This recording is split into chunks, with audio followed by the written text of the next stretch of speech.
Halo guys, ini Dila Irisa Fitri dengan NIM 255920109009. Di video kali ini, kita akan membahas topik sorting saudon dari mata kuliah algoritma dan struktur data. Perbandingan algoritma bubble sort dan sorting sort dalam pengujian nilai mahasiswa. Cus, langsung masuk ke videonya. What? Sebentar. Sebelum masuk ke videonya, tekan dulu tombol like dan subscribe. Makanya subscribe dan like. Terima kasih. Assalamualaikum warahmatullahi wabarakatuh. Halo semuanya, selamat datang dalam presentasi hasil eksperimen komputasi saya. Kali ini, saya akan membedah performa dua algoritma fundamental, yaitu bubble sort dan selection sort, dalam mengurutkan data nilai ujian mahasiswa S1 Teknologi Informasi di Universitas Asia Palembang. Pertama, mari kita bahas cara kerja bubble sort terlebih dahulu. Algoritma ini bekerja dengan cara yang sangat intuitif, yaitu membandingkan dua elemen yang bersebelahan dari awal hingga akhir data. Jika elemen di sebelah kiri lebih besar daripada elemen yang di sebelah kanan, maka posisinya akan bertukar. Proses ini diulang terus-menerus dan dianalogikan seperti gelembung udara yang perlahan naik ke permukaan air.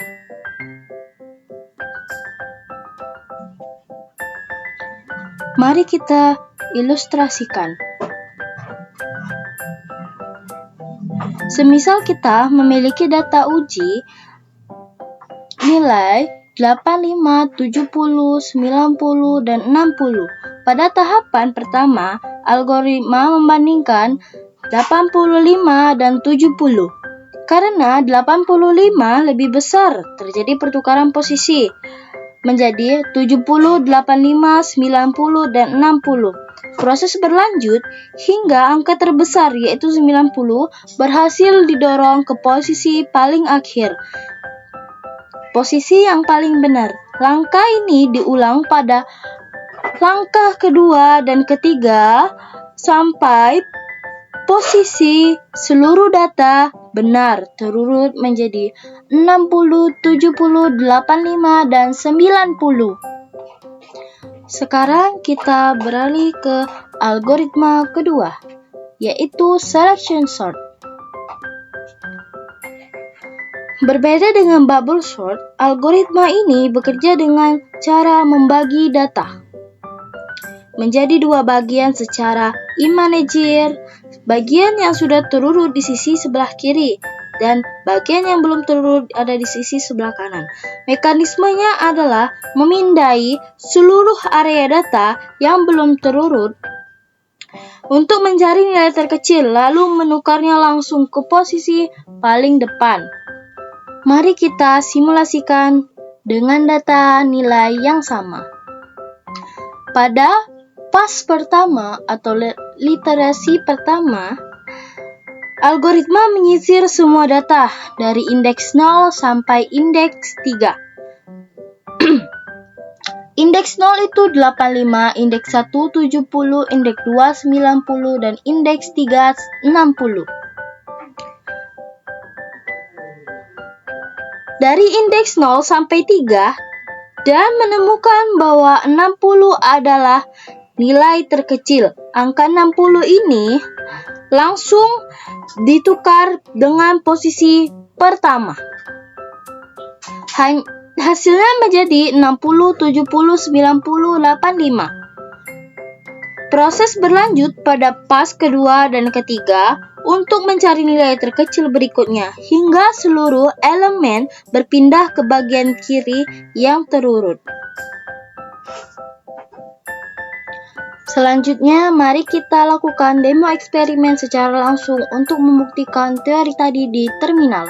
Untuk menjamin keakuratan dan konsistensi data, program ini diatur untuk mengeksekusi setiap skenario data sebanyak 3 kali.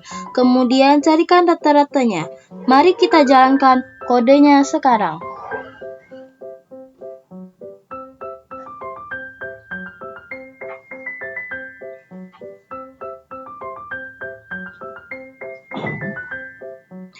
Bisa kita lihat bersama pada layar terminal output untuk eksekusi.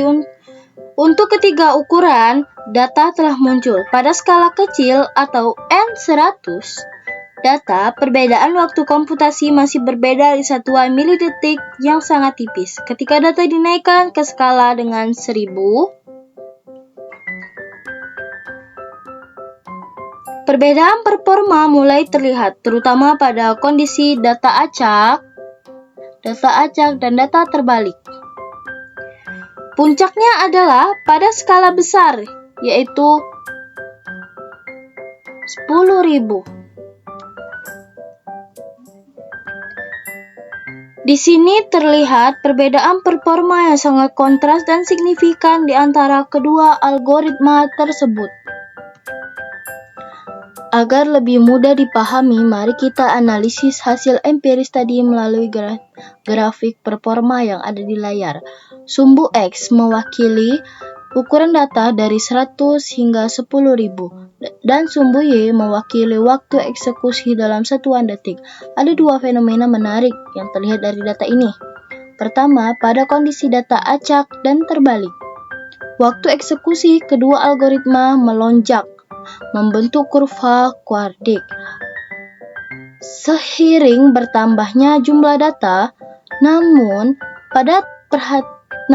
perhatikan titik koordinat pada data acak berukuran 10.000, bubble sort mengalami lonjakan. Waktu yang parah hingga memakan waktu sekitar 4,85 detik.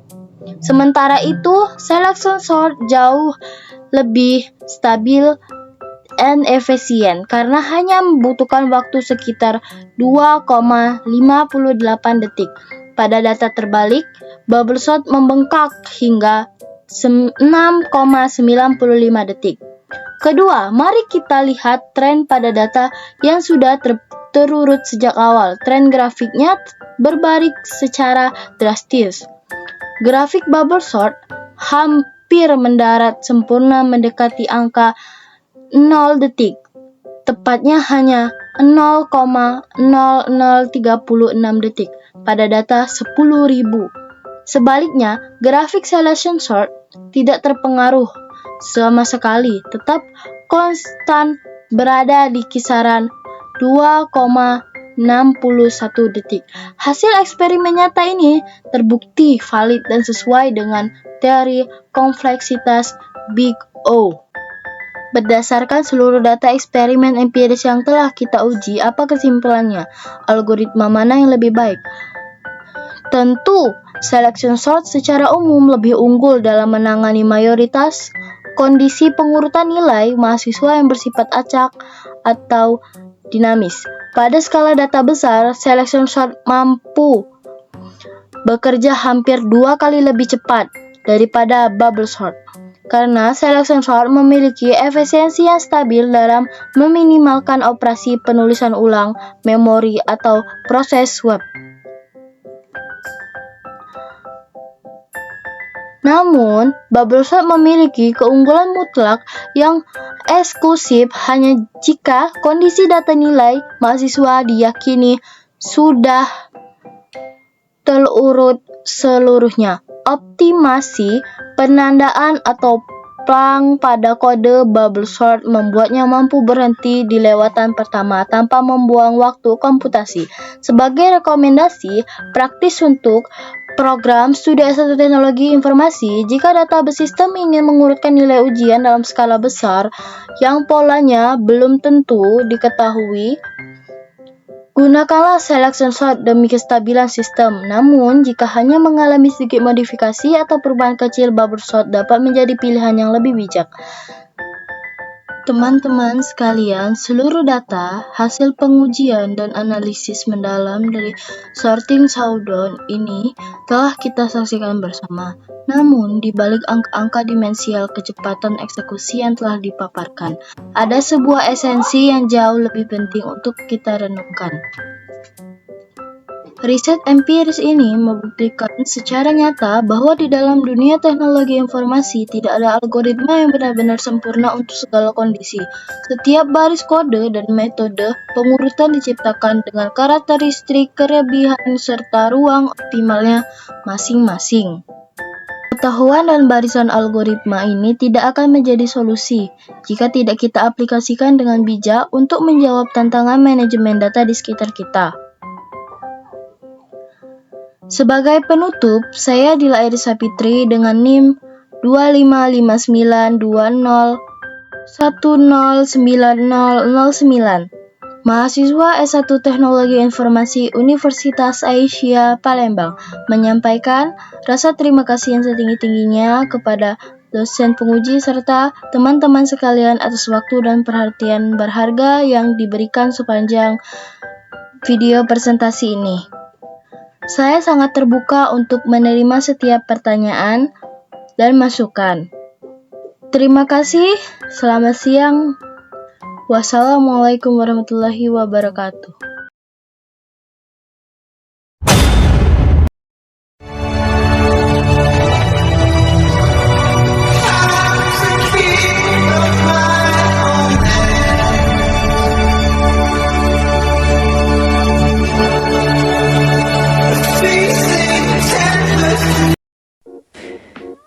Thanks for watching.